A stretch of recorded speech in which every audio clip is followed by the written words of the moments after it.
มาทุกคนมื้อนี้ค่อยสิหามาเบิ่งผลงานที่ค่อยได้เห็นไว้ให้ลูกชายเนาะค่อยแรงแก้ไขไว้ให้ลูกชาย10ปลายก็โตมื้อนี้มื้อดีเนาะมันไข่ให้แล้วมันไข่ได้ 3-4 มื้อแล้วเนาะหาก็เก็บมื้อนี้มาเบิ่งนำกัน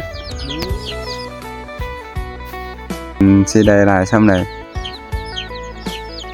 อันนี้ก็เป็นมื้อแรกที่เก็บไข่เนาะโคตรดีใจเลยใกล้ไข่ให้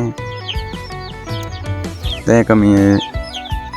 หลายคนบอกว่าคันเลี้ยงไก่น้อยส่ำนี้ก็บ่ต้องเลี้ยงดอกซื้อหัวอาหาร400 500ไปซื้อไข่ไก่กินบ่ดีก็บ่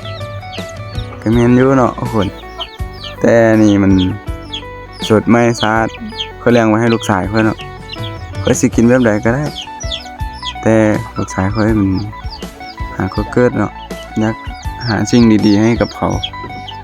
ตอนนี้ก็เก็บมาได้สิหมดแล้วตอนนี้มันไข่บ่หลายเนาะไข่ประมาณ 5-6 ตัวนี่บ่ก็บ่ฮู้คือกันค่อยหาก็เลี้ยงเนาะเป็นหยังไงไข่ทั้งหมดก็ได้ประมาณนี้แหละประมาณ10หน่วย20หน่วยแต่ก็ดีใจนะดีใจก็บ่ได้เลยดีใจก็มันบ่ไข่ให้5-6 เดือนที่รอคอยก็ส่ำนี้แหละ